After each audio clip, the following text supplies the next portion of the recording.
پہلے دوستوں، آج کی اس ویڈیو میں ہم آپ کو ایک سچا واقعہ بتانے والے ہیں جس میں ایک عورت کی شادی ایک نامرد آدمی کے ساتھ ہو گئی۔ اس کے بعد اس عورت نے اس آدمی کے ساتھ جو کیا اس کے بارے میں جان کر آپ بھی حیران ہو جائیں گے۔ اس لیے دوستوں، آج کی ویڈیو آپ سبھی کے لیے بہت ہی زیادہ خاص ہے، خاص کر شادی شدہ لوگ اس ویڈیو کو آخر تک ضرور دیکھیں، اور اگر ویڈیو اچھی لگے تو اس ویڈیو کو ایک لائک ضرور کیجیے گا۔ تو آئیے دوستوں شروع کرتے ہیں ویڈیو۔ دوستوں، نصیحت کی کتاب سے یہ واقعہ آپ کو بتایا جا رہا ہے۔ ایک صاحب کہتے ہیں کہ میں ہر جمعہ کو صبح کی فجر کی نماز کے بعد اپنے والد صاحب کی قبر پر جایا کرتا تھا اور ان کی قبر پر فاتحہ خوانی کرتا تھا۔ ایک بار ایسا ہوا کہ میں جمعہ کے روز صبح فجر کی نماز کے بعد قبرستان گیا۔ میں نے جیسے ہی قبرستان میں اپنا پہلا قدم رکھا تو میں بہت ہی زیادہ حیران اور پریشان ہو گیا، کیونکہ اس دن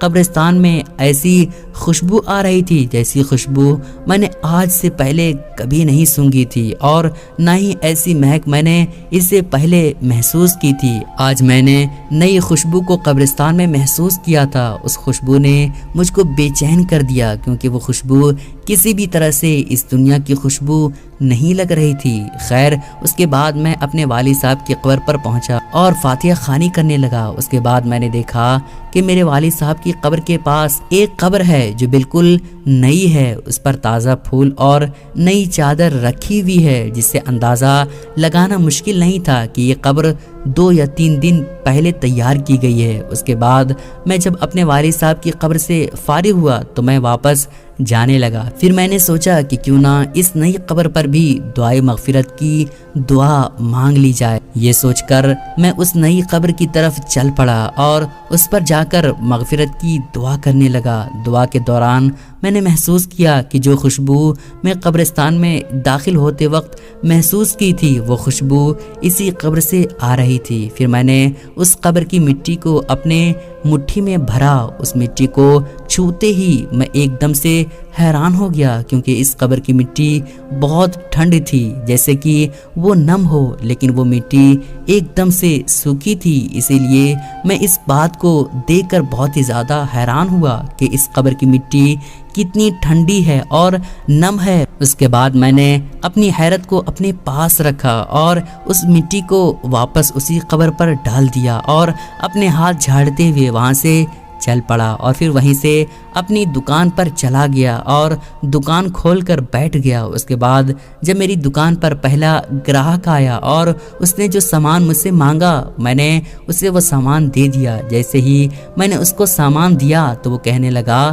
کہ بھائی، آج تو خوشبو بڑی کمال کی لگائے ہو۔ اس کی یہ بات سن کر میں حیران ہوا کہ بھائی، کیسی خوشبو؟ کون سی خوشبو؟ میں نے تو کوئی خوشبو نہیں لگائی ہے، میرے ہاتھوں پر تو مٹی لگی ہوئی ہے، دیکھو۔ یہ سن کر میرا وہ گراہک کہنے لگا، کیوں مذاق کر رہے ہو بھائی؟ آپ نے بہت اچھی خوشبو لگائی ہے، اور وہ بھی ایسی خوشبو کہ میں نے اس سے پہلے کبھی بھی محسوس نہیں کی۔ اتنا کہتے ہوئے وہ گراہک وہاں سے چلا گیا۔ اب میں پہلے ہی سے بہت ہی زیادہ پریشان اور حیران تھا، اور اب میں اور زیادہ پریشان ہونے لگا۔ اب اس کی باتوں کو سن کر اور بھی زیادہ حیرانی میں پڑ گیا۔ سوچتے ہی سوچتے جب میں نے اپنے ہاتھ کو اپنے ناک کے قریب کیا تو میں نے محسوس کیا کہ یہ وہی خوشبو ہے جو میرے ہاتھوں سے آ رہی ہے۔ اس کے بعد پورے دن میں اس خوشبو کو محسوس کرتا رہا۔ اس کے بعد میں نے کئی بار اپنے ہاتھ بھی دھوئے تھے، مگر وہ خوشبو میرے ہاتھ میں ویسی کی ویسے ہی موجود تھی۔ اس کے بعد اگلے دن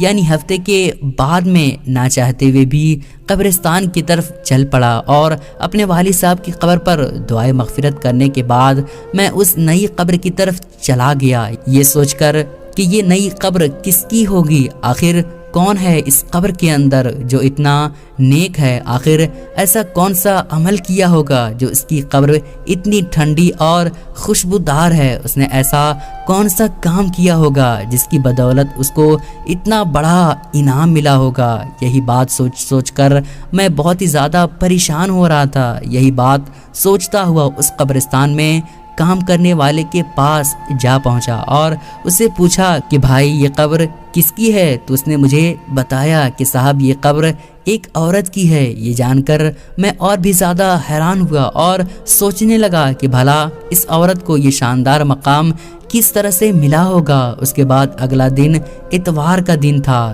دیر تک سونے کی عادت ہونے کے باوجود بھی میں صبح فجر کی نماز کے وقت اٹھ گیا اور سیدھا قبرستان کی اور روانہ ہو گیا۔ جیسے ہی میں نے قبرستان کے اندر داخل ہوا تو میں نے کیا دیکھا کہ اس عورت کی قبر پر ایک بزرگ آدمی قرآن پاک کی تلاوت کر رہا ہے۔ پھر میں اپنے والد صاحب کی قبر پر گیا اور دعائے مغفرت کرنے کے بعد میں نے اس آدمی کی طرف دیکھا تو بزرگ آدمی بھی اس نئی قبر پر دعا کر رہا تھا۔ جب وہ آدمی دعا سے فارغ ہوا تو میں نے دیکھا کہ اس کی آنکھوں سے موٹے موٹے آنسو گر رہے تھے۔ وہ سسک سسک کر رو رہا تھا اور بلک رہا تھا۔ میں نے یہ سوچا کہ اس آدمی کو اس قبر میں سونے والی عورت سے بہت ہی زیادہ محبت رہی ہوگی، تبھی تو یہ اس کی جدائی کو برداشت نہیں کر پا رہا ہے اور اس کی جدائی کے غم میں سسک سسک کر رو رہا ہے۔ میں نے دیکھا کہ وہ بزرگ آدمی دعا سے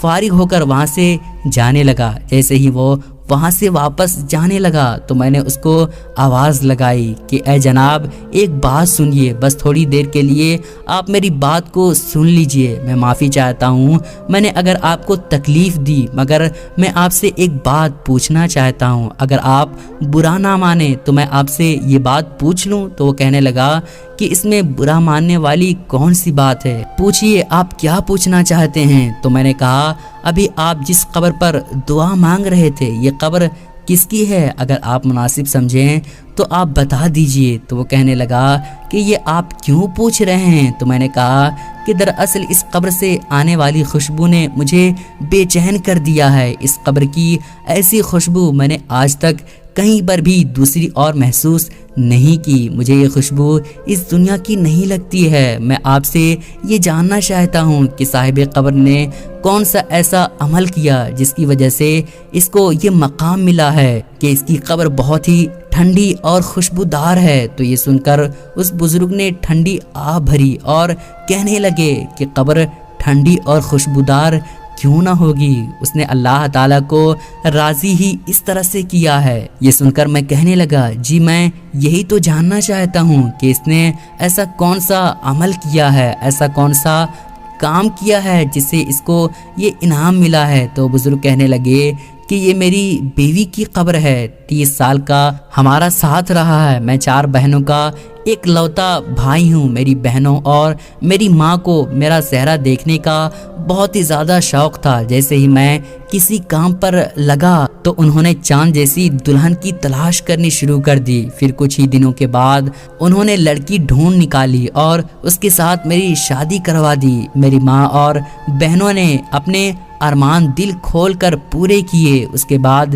شادی کی پہلی رات ہی میں نے اس کا گھونگھٹ اٹھانے سے پہلے اپنی پگ اس کے قدموں میں رکھ دی اور صاف صاف الفاظ میں اس کو بتا دیا کہ آپ مجھے معاف کر دو، میں آپ کا حق ادا نہیں کر سکتا، میں اس لائق نہیں ہوں کہ میں آپ کی خواہش کو پورا کر سکوں۔ یعنی کہ میں اس کو یہ صاف صاف بتا دیا کہ میں ایک نامرد انسان ہوں، میں شادی نہیں کرنا چاہتا تھا، مگر میں اپنی ماں اور بہنوں کی خوشی کی خاطر خود غرض بن گیا تھا اور صرف ان کی خوشی کے لیے آپ سے شادی کی ہے۔ اب اگر آپ چاہو تو مجھے چھوڑ کر جا سکتی ہو۔ یہ سن کر میری اس بیوی نے میری پگ اٹھائی اور واپس میرے سر کے اوپر رکھ دیا اور کہا کہ آپ جیسے بھی ہو آپ میرے سہاگ ہو، میرا نصیب ہو، مجھے اب آپ کے ساتھ ہی رہنا ہے۔ اس دن کے بعد سے اللہ تعالیٰ کی اس بندی نے میرے ساتھ 30 سال کا وقت گزار دیا، میرے گھر والوں کی